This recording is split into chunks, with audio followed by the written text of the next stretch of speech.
de último momento. ¿Cómo están, queridos amigos?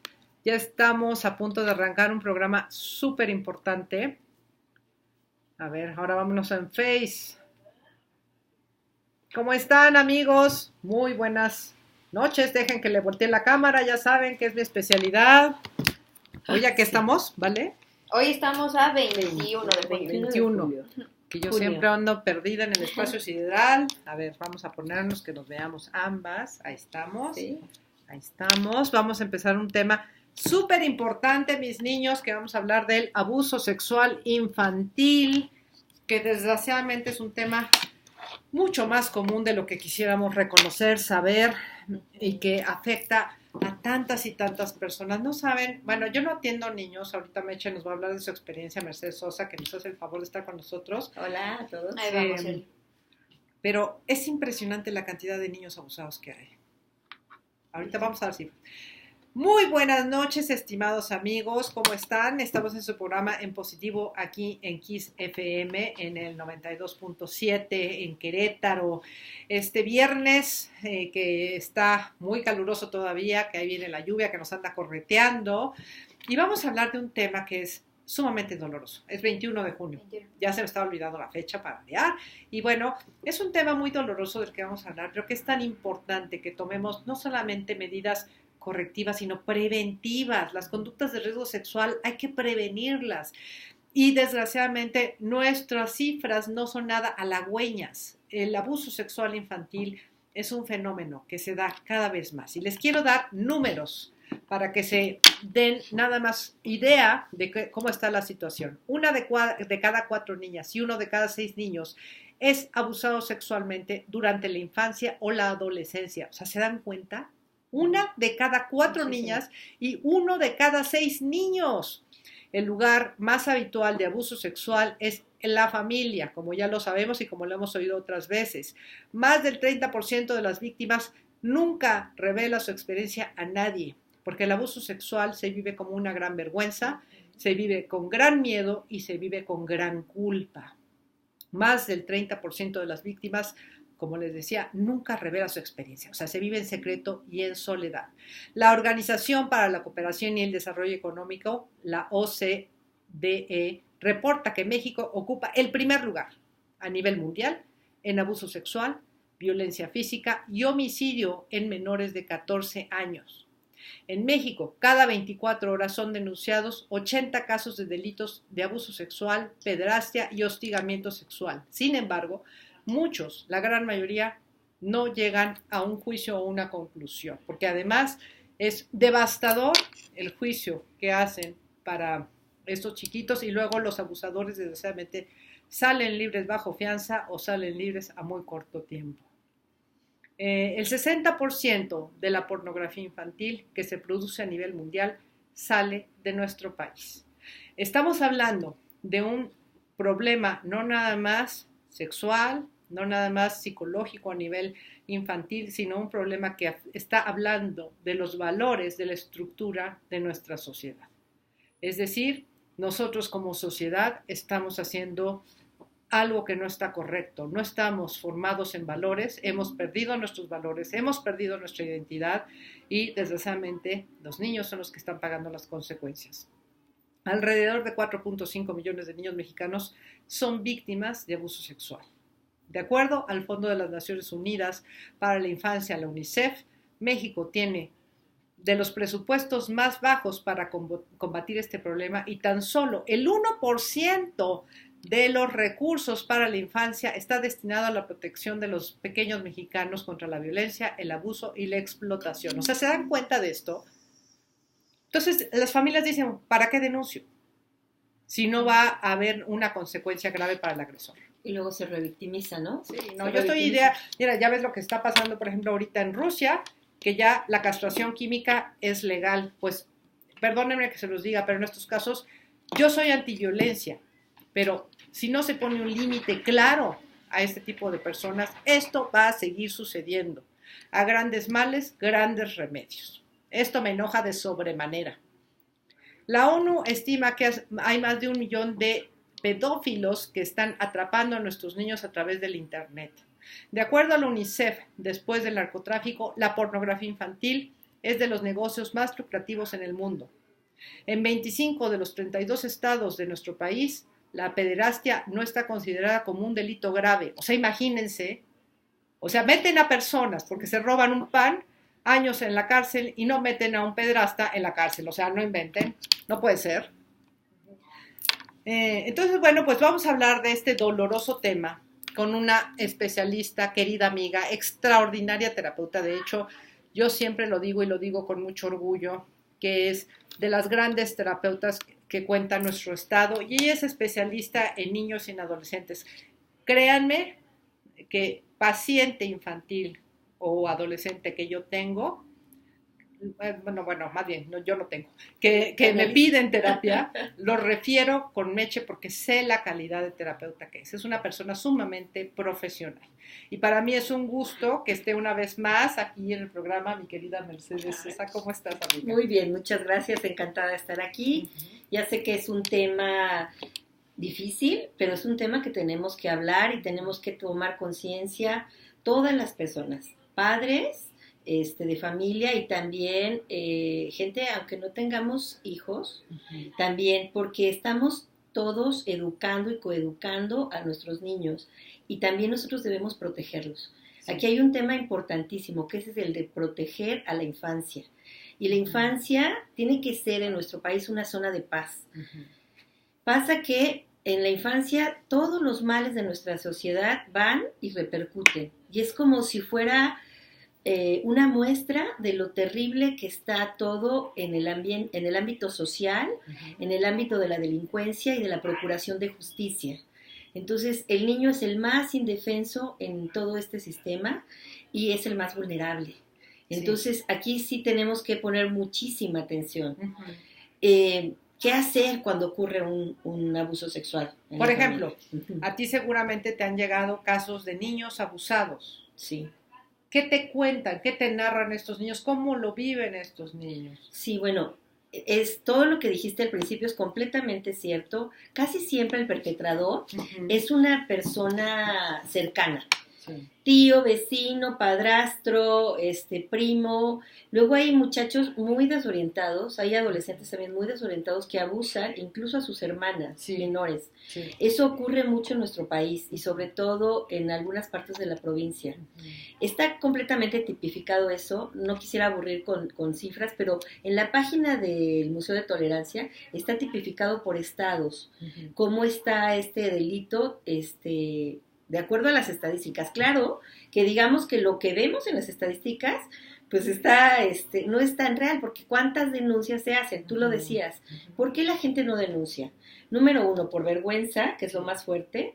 Segundo, porque se revictimiza, incluso en la familia, si un pequeño o una pequeña va y dice, mamá, mi tío ay, ¿cómo crees? Eso no es cierto, no seas mentiroso. Sí. Y entonces, en lugar de hacerle caso al pequeño, lo tachan de mentiroso y esas cargas se van llevando, ¿eh? No, y te voy a decir una cosa, Meche, peor aún, y perdónenme que se los diga, señoras, la gran mayoría de las mamás que tienen niños abusados sexualmente lo saben, son testigos, son cómplices porque prefieren taparse los ojos y defender al fulano que está abusando de su hija sabiendo que lo está haciendo porque no quieren perder a la pareja. Entonces, eso es tache pésimo, no es posible, es inconcebible, es indignante que tu mamá, sabiéndolo, lo permitas e incluso lo fomentes. Ah, es que me da miedo que se vaya, es que me da miedo que se enoje, es que me da miedo que me pegue. Entonces, ¿qué prefieres? ¿Que siga dañando a tu hija? O sea, no puedo creerlo, Meche. Sí, generalmente las mamás o los papás, porque también pasa con los padres, hay padres que no creen, a veces se hace lo que yo llamo el juicio familiar, juntamos a las partes y decimos, oye, el niño está presentando abuso, papá, mamá, miren estos datos, y hay una negación total. ¿Por qué? Porque esa negación, porque hay mucha vergüenza también en ellos, y es como cuando tú aceptas una cosa así tan fuerte, pues tienes el riesgo de ser bastante responsable. Entonces, por no asumir esa responsabilidad, prefieren negarlo. No existió, no pasó, es un juego, lo está inventando, lo vio en una película. Y la verdad es que sí pasó. ¿Tú crees que un niño realmente tiene la conciencia como decir, voy a acusar a mi padrastro o a mi hermano o a mi primo o a mi vecino que me está tocando sexualmente o que está abusando sexualmente de mí para que desaparezca de mi vida? No, generalmente hay mucha confusión. El niño no sabe qué hizo, sabe que hay algo malo porque siente algo que no es correcto. Y la energía del depredador sexual es muy negativa, es algo muy horrible. Entonces el niño se empieza a desestabilizar todo porque no es natural. O sea, es una mala manera de relacionarse. Es un juego peligroso. A veces son tíos, primos, mayores, vecinos, ¿no? Algunos maestros también, sacerdotes, lo hemos visto. Entonces, bueno, ¿qué pasa ahí? Cuando el niño tiene la gran valentía de decir, esto me pasó, tenemos que creerle siempre, siempre. Después vamos a ir afinando detalles, pero lo primero como papá o como mamá o tío o familiar, sí, adulto resiliente, cercano, ¿no? Maestro, orientador, es creerle. En primera instancia creerle, no, a lo mejor no vas a saber cómo expresarlo completamente. En el dibujo infantil se ve, y hay una serie de dibujos infantiles que están circulando en internet de una asociación de protección contra el abuso sexual, y entonces se ve claramente ahí cómo está tocando de mala manera, y los niños ponen por ejemplo, el depredador hombre como si fuera un arma, usando el pene como un arma porque les duele, les lastima, o sea, no es normal. Ahora, ¿qué pasa con nuestras campañas también? Nuestras campañas contra el abuso sexual. Ay, sí. Van dirigidas a que el niño de 5 años, di no, aléjate y cuéntaselo a quien más confianza le tengas. ¿Y qué pasó con el adulto responsable? ¿Qué pasó con la mamá que tenía que cuidar a ese hijo, el papá que tenía que velar por él, los hermanos? ¿Cómo estamos educando a nuestros hombres? En la mayoría de los casos, sobre todo en México, los perpetradores son hombres. Sí. Entonces, ¿qué estamos haciendo que nuestros hombres están yendo a esa conducta que es una conducta totalmente perversa? No tiene nada que ver con un placer bello, con un intercambio sexual hermoso entre dos adultos, no. Es una situación de abuso donde el que tiene la autoridad somete al otro. Sí. Y es muy grave. Donde además ven al niño como objeto. Ni siquiera lo están viendo como una persona, lo están viendo como un objeto de placer que está para servirles. Y no entienden el riesgo de que están destruyendo un paraíso, vamos. Fíjate, ya empezaron las preguntas y qué bueno que ya empezaron las preguntas por WhatsApp. Les recuerdo nuestro WhatsApp. Es el 442-499-250. ¿Cómo puedes darte cuenta de que un niño es abusado sexualmente? Si la mamá es cercana o se va a dar cuenta, empiezan a actuar raro, de ser niños comunicativos, alegres, empiezan a hacerse como más introvertidos, cambia su conducta. La adicción nocturna, por ejemplo. Ajá, bueno, la enuresis, pero eso ya es cuando ya tienen mucho miedo, empiezan a hacerse pis en la noche, la enuresis, que le llamamos, y también pueden hacerlo durante el día, cuando ya es demasiada su ansiedad. Y bueno, hay otra manera en su dibujo, en el dibujo infantil, sí se puede ver, si uno tiene buen ojo, que está pasando algo, pero su conducta cambia totalmente. Los ciclos del sueño, a veces pierde el apetito, o a veces está muy ansioso y quiere comer de más. Sí se nota. Terrores nocturnos. Terrores nocturnos, pesadillas. Generalmente cuando es alguien cercano, le ponen una careta, porque es muy duro que tu padrastro te viole, por ejemplo, que tu tío, ¿no? Entonces dicen el brujo o el señor de negro, o entonces le ponen otra etiqueta. Nosotros en el consultorio lo trabajamos siempre con símbolos y con juegos. Entonces hay conejos y ahí así, entonces de repente sale un conejo que está bien dientón y ese es el que agarran. Entonces cuando están jugando, ese conejo dientón, el niño en su juego proyectivo nos puede indicar qué está pasando. Ahora, las mamás son geniales. Cuando una mamá cuida a su hijo, sabe que algo no está bien. Claro. Y son las mejores psicólogas que existen en el mundo. Ellas saben que algo pasó, porque no siempre es en la casa. Y no siempre es por una negligencia de la madre. También puede ser en una situación donde ella dejó al niño en una situación de confianza y algo pasó, ¿no? Entonces, en ese caso, pues hay que averiguar. Lo primero es mantener la calma, no exagerar, ver hasta dónde fue. Eso que acaba de decir es súper importante. Las reacciones de los padres cuando hay un abuso sexual infantil son de suma importancia para la generación del trauma o no del niño. Así es. Primero, mantener la calma y verlo en una panorámica así grande. O sea, si tú te imaginas que una persona va a vivir, no sé, 70 años, esta fue una pésima experiencia, pero hay esperanza y hay solución. Eso, y vámonos a corte porque lo que estamos hablando es sumamente importante. ¿Cómo detectar si un niño fue abusado sexualmente? Estamos en su programa En Positivo, seguimos en Facebook Live y regresamos enseguida. Y bueno, también podemos ampliar un poco en esto. Sí, ampliarle porque nosotros seguimos aquí en Facebook Live. Y ¿sabes qué? Y también ir a la prevención. O sea, sí. Ampliemos en esto de cómo lo detectamos. Sí cambia, el niño cambia mucho. Claro, la conducta del niño. A veces empiezan a hacer rabietas. O sea, depende como rebeldes. Si el niño era dócil, va a cambiar. Ajá. Ahora, si el niño era extrovertido, se va a hacer introvertido. El sentimiento que tienen los niños es un sentimiento de culpa, de soy malo y tengo vergüenza, aunado con el miedo, porque siempre hay amenazas. Sí, fíjate que Ernesto Lamoglia menciona 3 tipos de culpas. Uh-huh. Culpa por haberlo permitido, a pesar de que era un niño y no tenía conciencia, pero sabía que algo no andaba bien en el fondo. El niño sabe que no está bien. Uh-huh. Culpa por haberse quedado callado y culpa en algunos casos incluso por haber sentido placer. Sí, claro, porque luego los estimulan y los erotizan a una edad muy temprana. Entonces el niño pues siente lindo, pero eso lindo también va unado con vergüenza, va unado con dolor. Es una amalgama de cosas muy negativas. ¿Cómo llega el perpetrador? El perpetrador normalmente llega del lado lindo, lo seduce. Son exactamente. Sí. Hay que tener cuidado. Esto es un juego, lo hago porque te quiero. ¿Quién te quiere más que yo, que soy tu hermano, que soy tu papá?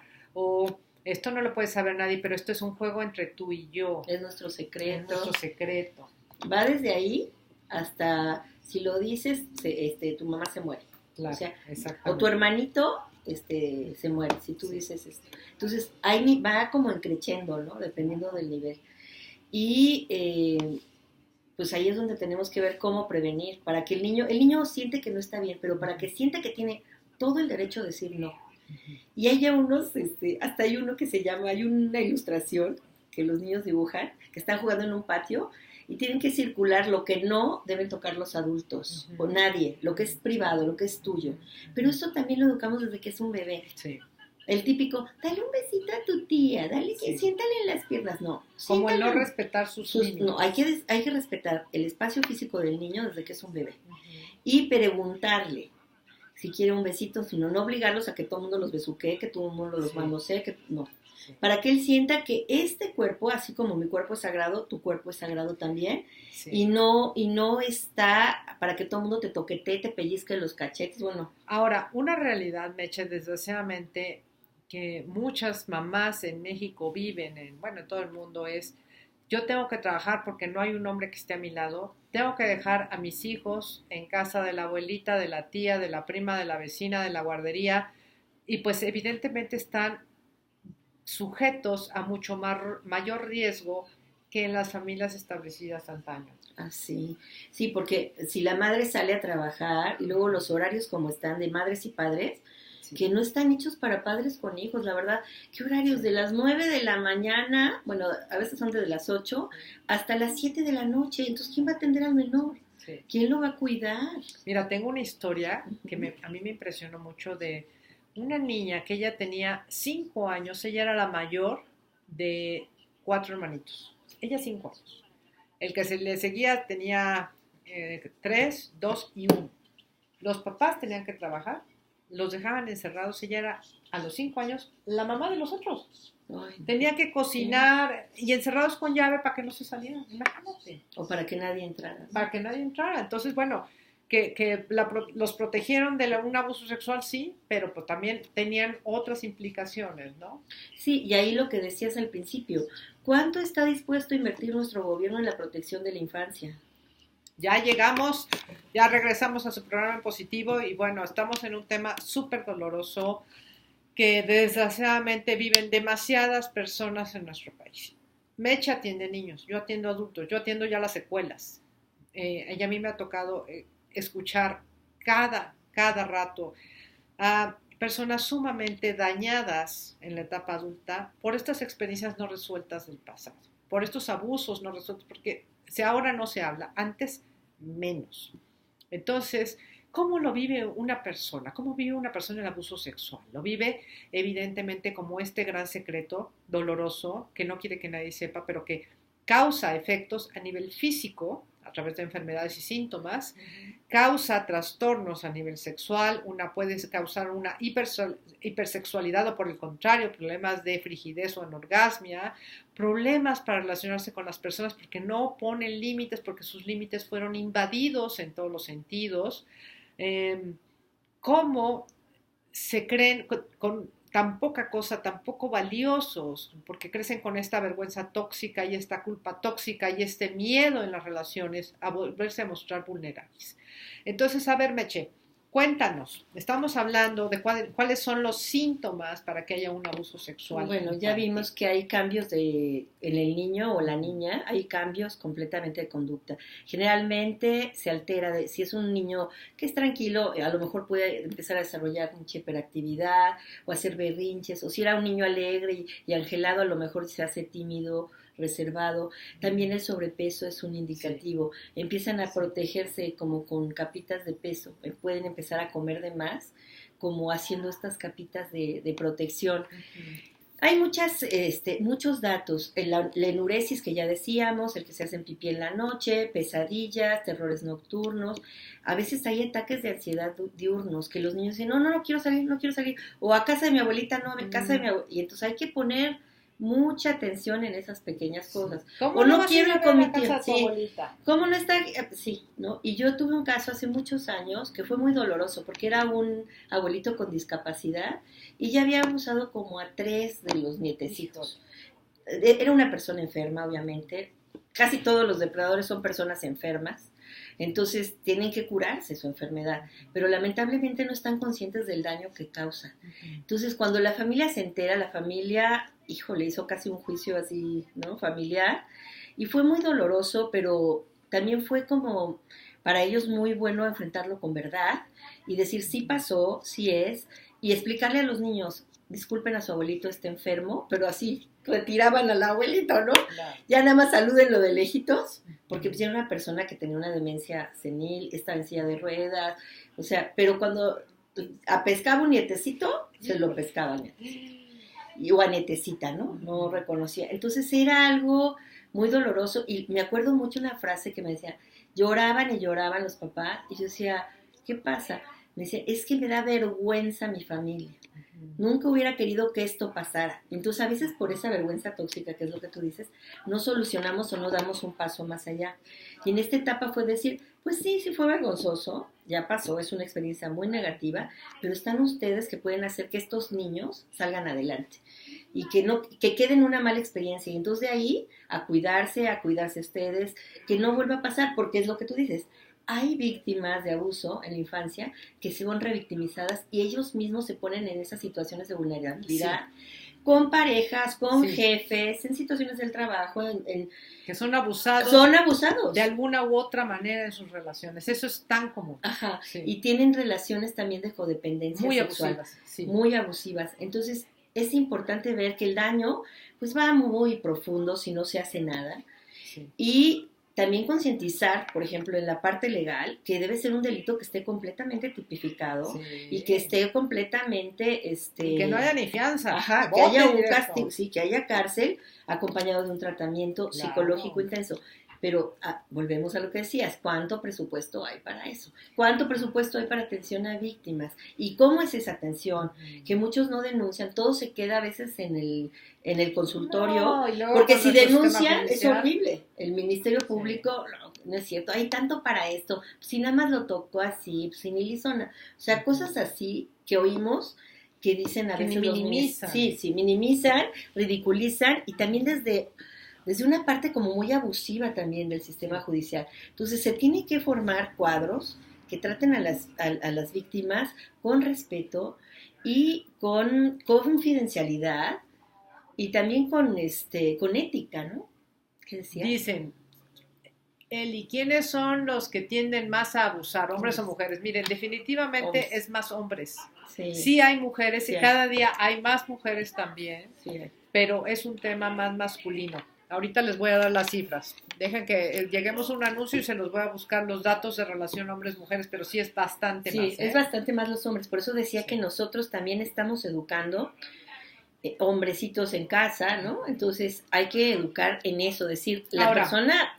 A ver, Meche, ¿tú crees que con toda esta información que pueden ver los niños, los adolescentes, los adultos en Internet, sea un factor de riesgo que detone esta hipersexualidad, esta como perversidad, porque no es una relación, un abuso sexual? Evidentemente no estamos hablando de sanidad sexual, estamos hablando de una enfermedad sexual.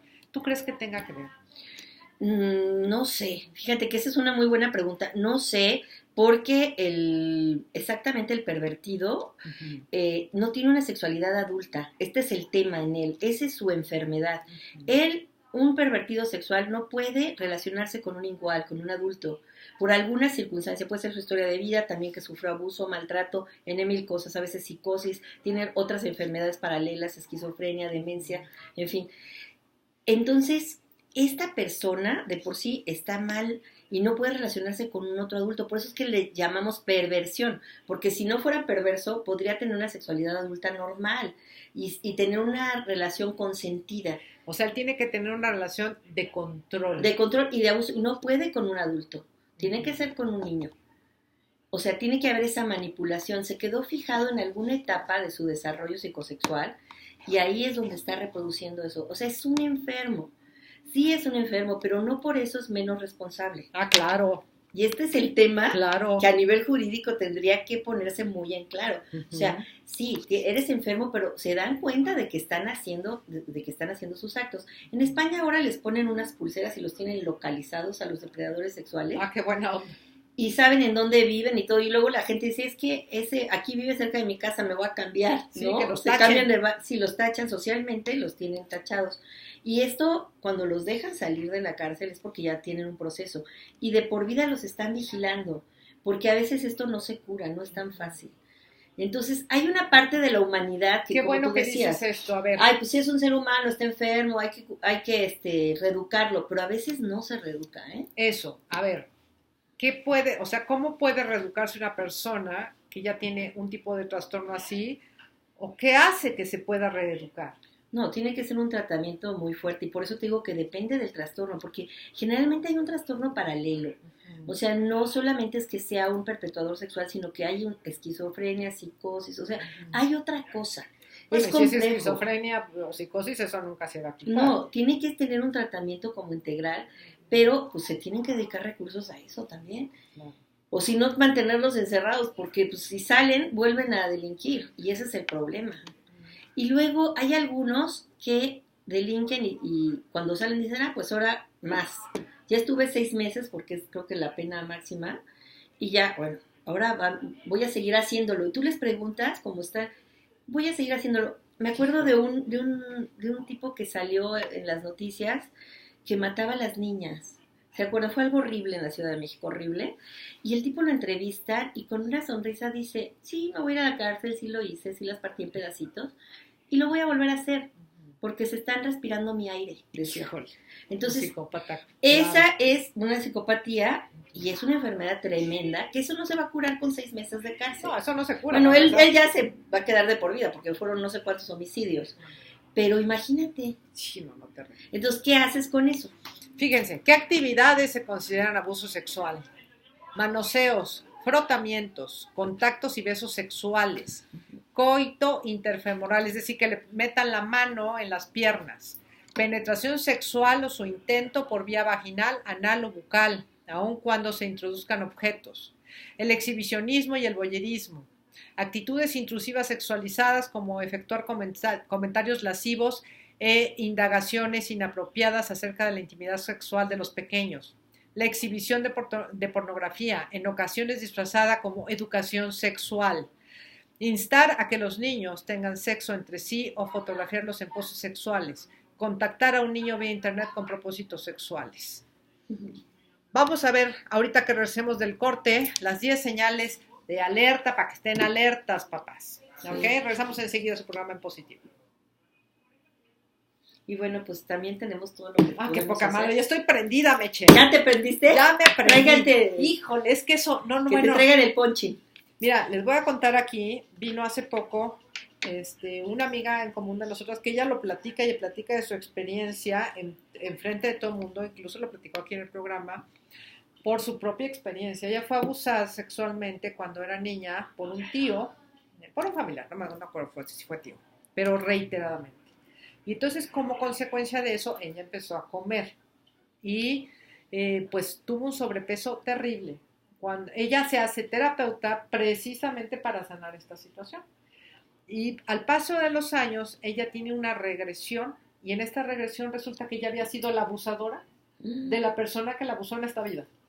Y en ese momento ella narra que empieza a llorar y que le pide perdón a su agresor. Y dice, ahí aprendí 3 cosas.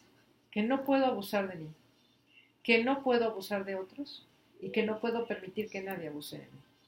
Y en ese momento ella realmente empezó a sanar. Pues sí. Porque aunque sea duro, lo que les voy a decir, abusador y abusado, son 2 caras de una polaridad. Así es. En constelaciones familiares se habla mucho de esto, ¿no? De cómo hay que incluir al perpetrador en la familia, por qué el perpetrador llega a mi vida. Es como el bullying. El que bulea y el que recibe el bullying son 2 caras de una misma moneda, se eligen mutuamente. Sí, pero en el caso del perpetrador es igual que en el rapto y en el asesinato, sí sale del sistema. O sea, hay que verlo, pero sale del sistema. Hay que tener conciencia de que perteneció porque hubo una cadena de destino, un hecho, pero no permanece. Simplemente la conciencia de que está ahí. Y lo que hacía Hellinger con ellos es que les ponía las fotos de las víctimas así, pum, pum. Es decir, toda tu vida tienes que estar mirando a estas personas que tú dañaste. Que les causaste un daño. Sí. Y esa es la única manera, que toda tu vida a partir de este momento sea en favor de las víctimas. Y que el daño que ellos hayan hecho, ellos lo llevan. Ellos lo lleven y ellos lo cargan. Y también toda la vergüenza. O sea, todas esas emociones tóxicas que tú decías, todo eso es para el abusador. La víctima en este caso es inocente. Aunque haya lazos transgeneracionales, se tiene que sanar desde, del aquí y el ahora. El niño es inocente, el joven es inocente. Claro. Y la vergüenza, la culpa, la enfermedad, porque en muchos casos es una enfermedad, es del perpetrador. Entonces, que ellos se queden con eso. ¿Por qué se tiene que incluir en el sistema? ¿Por qué lo tienes que ver? Pues para que no ocurra que alguno de los otros miembros del sistema familiar en generaciones adelante se perpetúe el daño. Sí, digamos, no. Se identifique, tenga una identificación o continúe el daño. Entonces, una lealtad sistémica. Sí, una lealtad. Entonces ahí hay que decir, aquí se acaba y que no exista este secreto. O sea, que se pueda hablar y decir, el tío fulanito de tal abusó de tal y tal y tal y tal. Ahora, por ejemplo, ¿tú crees que las personas que fueron abusadas no es que lo vayan platicando a los 4 vientos, pero consideras que sea sanador en sí mismo que lo empiecen a hablar? Es sanador si ellos lo consideran así, si ya no va a haber vergüenza, y es sanador también si se habla en la familia. Lo más importante es que se sane en la familia.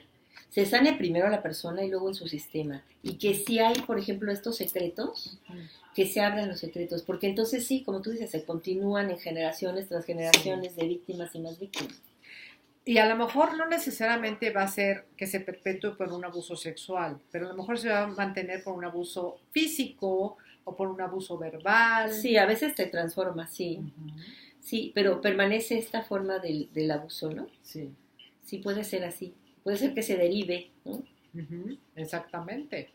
Pero si luego hay generaciones así de... Pues ya estamos. Abuelas y madres. Sí, no, es terrible. Estamos hablando del abuso sexual, de cómo se va perpetuando, desgraciadamente, muchas veces de generación en generación. Y bueno, vamos a darles 10 señales de alerta. Hay un cambio notorio de conducta, como nos decía Meche. Hay irritabilidad o un llanto fácil, retraimiento, se pone muy defensivo ante el contacto físico, se niega a realizar ciertas posturas corporales, hay signos en su cuerpo o infecciones en genitales recurrentes, dibujos o conductas sexuales inapropiadas a su edad, rechazo ante ciertas personas o lugares que antes aceptaban, hay regresiones en su conducta, como volver a bajar la cama, como hace rato lo decíamos. O chuparse otra vez el dedo. Exactamente. Y hay conocimientos sobre sexualidad que no corresponden a su edad. ¿Por qué los niños se callan? Ay, pues porque son muy buenos, porque ellos cargan con todo, ellos se sienten culpables y se sienten avergonzados y creen que ellos provocaron el daño. Su pensamiento, como es un pensamiento egocéntrico, ellos piensan que muchas cosas las causan, que es lo que habíamos dicho cuando hablamos del divorcio. Ellos creen que sus papás se divorciaron por su culpa. Entonces hay que dejarles claro que no, que fue por asuntos de los papás, que ellos no tienen culpa en este asunto. Entonces, en el abuso ellos piensan que algo mal hicieron para que hubiera ese juego. ¿Qué hice mal? ¿Estoy mal yo? ¿Por qué? ¿No? O sea, ¿por qué me siento mal? No entienden. Y bueno, su pensamiento no les da para procesarlo. Sin embargo, el daño queda, y como tú lo dijiste, cuando ya son más adolescentes, empiezan a decir, esto que pasó estuvo horrible, ¿no? Y a veces tienen unas cuestiones de rebeldía, a veces hasta adicciones, si es que no se trata bien, ¿no? Sí, claro. Eso que dices, si fueron abusados y se quedaron callados, las conductas de riesgo en la etapa de adolescencia o juventud son sumamente normales. Otra vez, o pueden ser muchas veces hipersexuales. Sí. Ahora, te voy a decir una cosa, desgraciadamente vivimos en una sociedad cada vez más sexualizada, donde vemos a las niñas ya disfrazadas de señoritingas con tacones y maquillaje y peinados. Dejen ser niñas a sus niñas, por Dios, hombre. Sí. ¿Por qué los niños se callan? Bueno, hay muchos motivos. Tienen miedo a las consecuencias que lo que ellos dicen pueden ocasionar al agresor o a su familia, porque acuérdense que normalmente el agresor es alguien a quien ellos quieren. Ellos habían confiado en él, confiado. ¿Sí? Y si es alguien cercano, también es eso. Uh-huh. Y también no saben cómo expresarlo. Uh-huh. Cuando son muy pequeños no saben. Ya cuando son más grandecitos, después de los 8, sí como que pueden expresarlo, pero cuando son muy pequeños no saben que algo está mal. Uh-huh. Y luego juegan, en el juego predictivo juegan mucho como a escondidillas y esconderse, y ahí viene el mal, o tienen ese tipo de juegos, pero eso pues ya en el consultorio. También lo pueden ver en la casa los papás. También, ¿cómo lo pueden ver? Pues con su juego, cuando juegan con otros niños y ellos observan. Y también a veces la escuela reporta que el niño está haciendo un juego proyectivo, un juego sexual erótico con otros compañeritos. Y ese es un dato que debemos observar con calma, porque también es verdad que los niños exploran y los niños se conocen así, explorándose y jugando al doctor. ¿Cuál sería la diferencia entre un juego exploratorio y un juego ya donde hay un indicio de abuso sexual? Sí. El juego exploratorio es entre niños de la misma edad, básicamente. Uh-huh. Cuando es abuso, siempre es una persona mayor con mucho. O sea, si es adulto, es lo más grave. Pero en nuestro medio hay muchos adolescentes que son abusadores, tipo de 16 años, sí, que abusan a pequeños. Sí. Entonces, eso hay que observarlo porque pues, es lo que tú dices, es una sobreerotización. Sin embargo, ¿por qué el adolescente escoge un niño y no escoge otro joven? Ahí ya hay una perversión, ahí ya hay una enfermedad. Uh-huh. Cuando escoge un pequeño para abusar, para hacer uso de esa persona como si fuera un objeto, hay un daño. Entonces, ¿donde posiblemente él también fue abusado? Puede ser que haya ya una conducta sociópata. Uh-huh. O sea, puede ser eso, puede ser que tenga ya un problema él. Uh-huh. Entonces, hay que verificar y lo mejor que hay que hacer es no permitir el secreto, abrir el secreto y confiar siempre en el niño. Eso, y llévenlos a terapia. Si ustedes tienen sospechas, llévenlos a terapia de volada para investigar si realmente... Más vale pecar de prevenidos que de confiados. Lo peor que puede suceder es que los papás no les crean. Uh-huh. O bueno, el adulto con el que va y le dice, me pasó esto, que no les crean, que lo ridiculicen. Uh-huh. Entonces, cuando el niño nos viene a contar, hay que asegurarse de decir, te creo, tomar calma y decir, vamos a ver, y vamos platicando poco a poco. Fíjate, les voy a platicar el caso de una paciente mía que ella fue abusada durante muchos años por el papá, la mamá, por supuesto que lo sabía, y por supuesto que ella creció con una gran vergüenza y un gran problema en las relaciones, donde se casa con un hombre que la maltrataba físicamente, bueno, de una manera terrible, terrible. Sin embargo, algo había en ella, una resiliencia que hace que se salga de esa relación y ella terminó trabajando de penadora. Y una chava preparada, una chava muy guapa, y terminó trabajando de penadora y en la terapia ella descubre que era porque se sentía basura.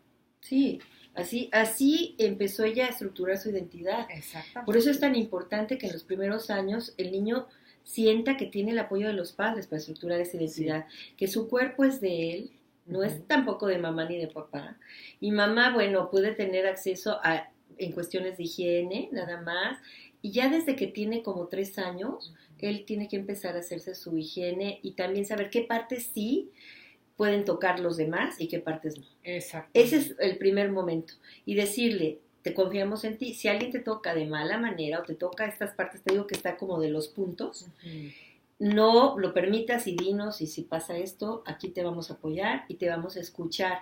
Y sobre todo cuando el niño cuenta, decirle, qué bueno que me lo dijiste, eres muy valiente. Reconocer su valor, porque pues no cualquiera, como tú dices. Claro. Y luego esos secretos llevan después a adultos con muchos problemas de relación. Uy, sí. Hay muchos cuentos que se usan para prevenir. Yo acabo de encontrar algo que me gustó mucho, lo quiero compartir, Claro. que es una página de internet que es de la editorial Fineo y tiene varios cuentos, tiene varios libros y el link es www.eldefinido.cl y le pican ahí donde dice actualidad y va a salir ahorita estos cuentos que los puedes ver, un adelanto. Qué lindo. Que se llama Kiko y la mano para pequeños, exactamente de los tocamientos. Estos para niños preescolares. Están graduados y están bastante bien. Yo ya los vi y están bastante bien.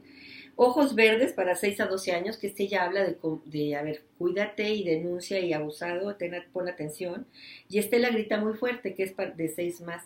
Estos libros, bueno, los pueden trabajar con sus hijos como para prevención. Y ustedes también para darse cuenta, porque también hay mamás muy inocentes que creen que esto no pasa. Y sí pasa, ya vemos las cifras, ¿no? Sí. Ya vimos las cifras. La Organización Mundial de la Salud dice, fíjate, que 1 de cada 5 niños es abusado en todo el mundo. No, es terrible lo que está pasando.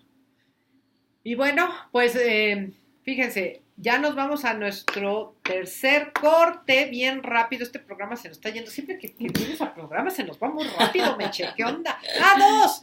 Bueno, pues entonces mientras seguimos, ¿por qué los niños se callan? Bueno, entonces porque... Por vergüenza, por lealtad, porque temen ser acusados de complicidad. Ajá, seguramente tú lo provocaste. Sí, y al castigo, también al castigo. Porque evitan ser estigmatizados y rechazados, porque sienten culpa y vergüenza.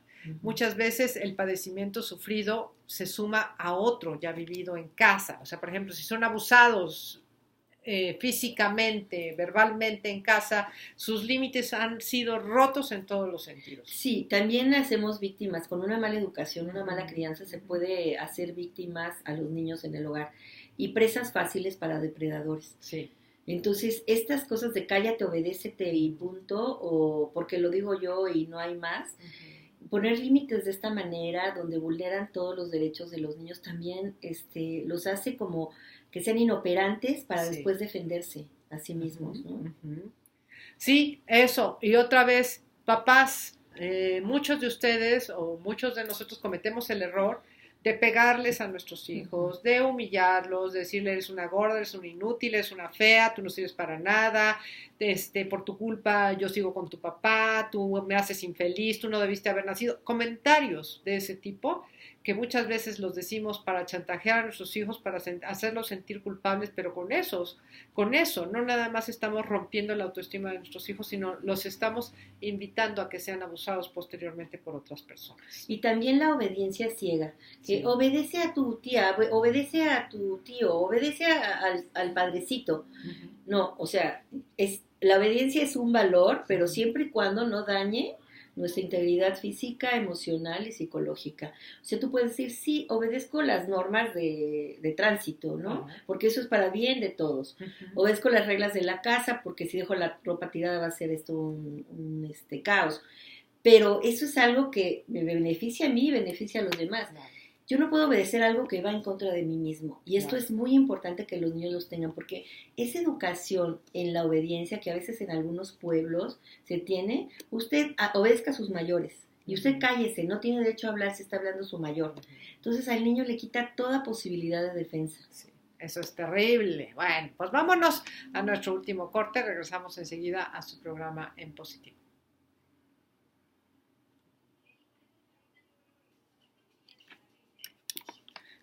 Sí, ahorita para ver y leer. Ujú.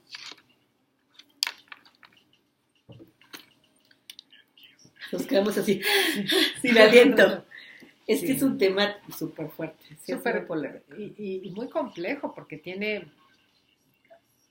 Es Yo un- no quiero pensar, o sea, qué pasa en la mente del niño si uno que tiene traumas pues, más o menos normales, cómo Sí. nos cuesta a veces trabajo resolver que sean así de fracturados, de rotos Se tus rompen. límites, tu psique, tus emociones, tu confianza. Híjole, qué fuerte. Sí.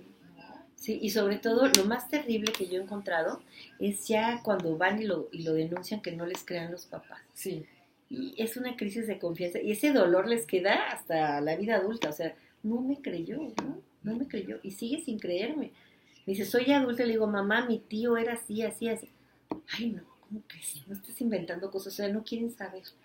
¿Por La qué? vergüenza. ¿Por qué? Pues por la vergüenza que les da que su familia pase eso, en lugar de decir, pues en todas las familias hay de todo, asumámoslo, y entonces lo que está ahí de feo hay que sacarlo a la luz, ese secreto, y decir, esto pasó, para que no se vuelva a repetir. Ahora, pues desgraciadamente también, si la mamá fue abusada y no aprendió a poner límites y ve que su hija es abusada, pues lo ve muchas veces como algo normal. Se va reproduciendo, eso se va reproduciendo la víctima, era lo que hablamos hace rato.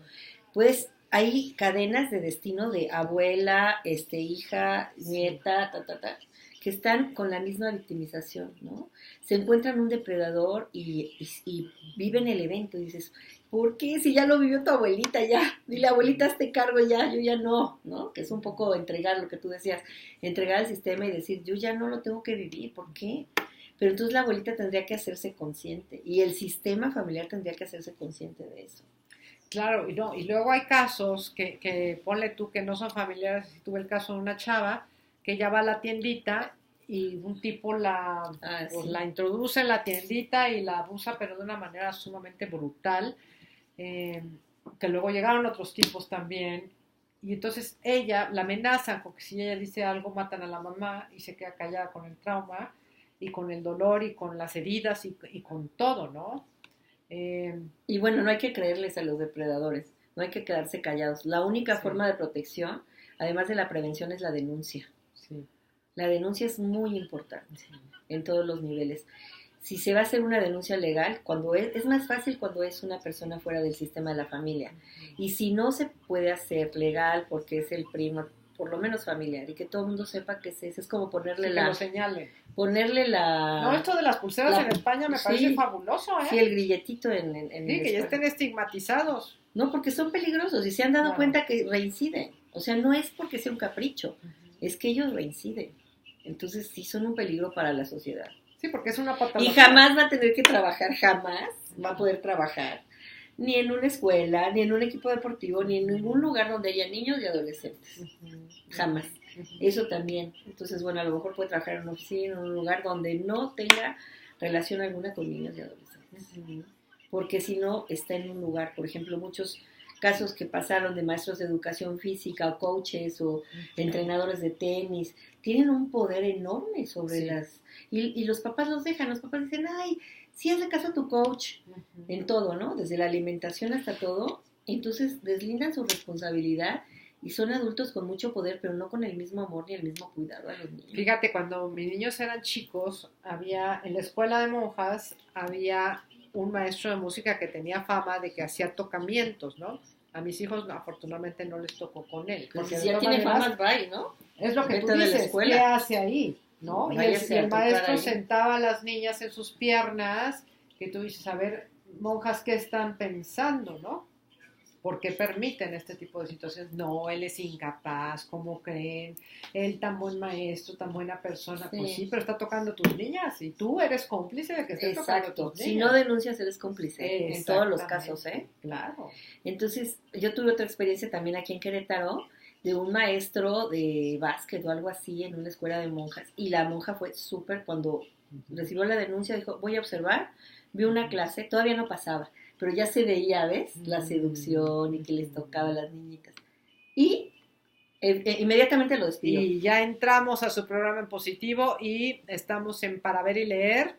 Y en Para Ver y Leer ¿qué libro les recomendarías aparte de estos cuentos? Vuélveles a recordar el nombre de estos Sí, cuentitos. se los recuerdo porque están muy buenos, que se llama Editorial Fineo, y está en un link que está ahorita en internet, que es www.eldefinido.cl, y van a picarle ahí donde dice actualidad, y van a aparecer estos cuentos con un videíto también.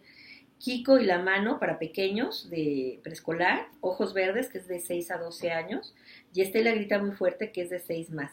Y es como para hacer toda esta prevención y también esta conciencia con los papás, de una manera también amable, pero verdadera, pero real. Porque a veces por no hablar del tema, que es muy fuerte, nos quedamos callados y entonces así aumentamos el riesgo. Exactamente. Y yo les quiero recomendar el libro de Ernesto Lamoglia de abuso sexual infantil. Miren, ya no es un libro muy fácil de conseguir, pero Ernesto Lamoglia es un psiquiatra, terapeuta famosísimo en la Ciudad de México. Él tiene un instituto y con él lo pueden conseguir directamente. Vale la pena porque tiene muy buena información, no nada más de todos los síntomas, sino también de cómo ayudar a las personas. Fíjate bueno, no preguntas todavía, no. Ahorita vamos a contestar tu pregunta, Paco Rivera. Y ahora vámonos a la chamba.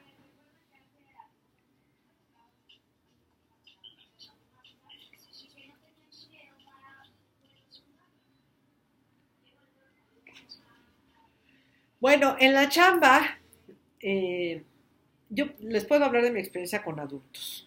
Primero es validar tus culpas. O sea, que tú reconozcas de qué te sientes culpable, que no es real, porque como dice Meche, cuando tú eres abusado sexualmente eres una víctima, no eres culpable, ahí sí eres una víctima.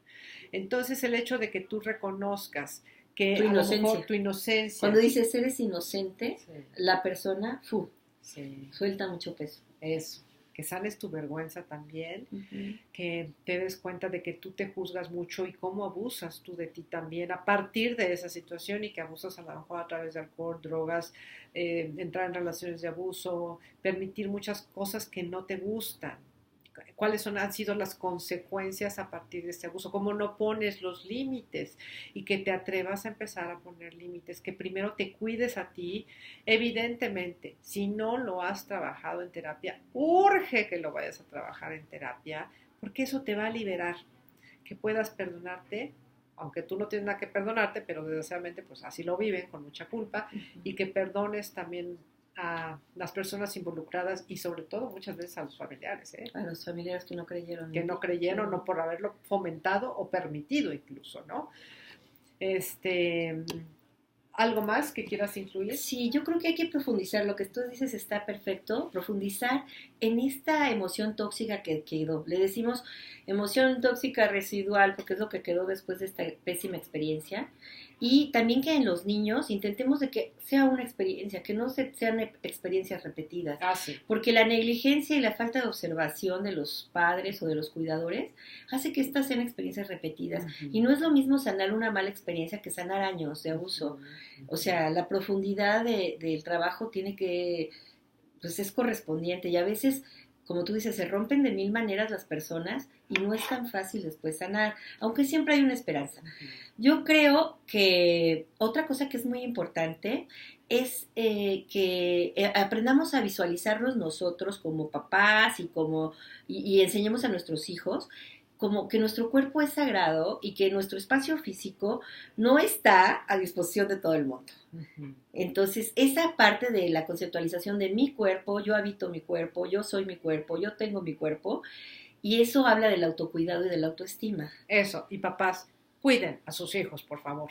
No los dejen en casa de Juan de los Palotes nada más porque yo quiero ir al cine, porque me da flojera cuidar a mis hijos, porque tengo mucho que hacer, porque me quiero ir al antro, porque estoy enamorada de un nuevo galán y bueno, tengo la ilusión de que este sí va a ser el bueno, e introduzco a miles de tíos a casa, extraños, a que se duerman en casa con mis hijos. Sí, eso es un riesgo enorme. No, sí. Meter a personas desconocidas a la casa, uh-huh, que pueden ser los amores de la vida de cada mes tienes un amor de la vida diferente. Sí. No, mejor espera, ten tus citas afuera, no involucres a tus hijos y hasta que no conozcas a la persona por un buen tiempo. Pero por un buen tiempo, sí, como un año y medio. Un buen tiempo, no 6 meses, ¿eh? Sí, un buen tiempo, un año y medio, más o menos, te vas dando cuenta de cómo es. Y aún así, Meche, ¿no crees que es mejor que cada quien en su casita hasta que ya los niños ya están grandecitos? Pues eso sería muy bueno, pero también hay familias muy buenas, también hay hombres, así como hay unos muy abusivos, hay hombres maravillosos que llegan a ser los segundos papás después de un divorcio y se integran perfecto con los hijos y son a veces hasta más protectores que el papá biológico. O sea, también hay hombres muy buenos. Y bueno, nosotros pues hay que tener nuestras antenitas puestas, pero primero el cuidado en nosotros. Porque, hacer un buen casting. Sí, si nosotros nos descuidamos vamos a agarrar cualquiera. Claro. Fíjate, qué buena pregunta. Paco Rivera dice, una duda, ¿un niño que ha sido víctima de abuso sexual cuando es adulto puede llegar a ser abusador? Claro, muchas veces sí. Sí, porque dice, ahora yo tengo el poder y se queda fijado en el daño, en esa edad del daño y bueno, solamente puede gozar ahí, en ese lugar del daño. Está fijado en esa etapa de su desarrollo psicosexual. No es que siempre que sea pasa eso, pero sí puede ser. Puede ser, como les decía, muchas veces, por ejemplo, en mi experiencia, las mujeres adoptan 2 tipos de conductas como muy polarizadas. O se vuelven hipersexuales, ¿no? Promiscuas incluso. Y muy seductoras, y son ellas ahora las que dominan, como dominatrices así. Y además aprendieron a muy temprana edad que su cuerpo servía para causar placer y que si ellas daban placer obtenían algo a cambio. Entonces, obviamente, cuando crecen, siguen con ese mismo tipo de conducta. Eso, o la otra, muy polarizada también, es que tengan problemas de sexualidad. Anorgasmia, frigidez, vaginismo.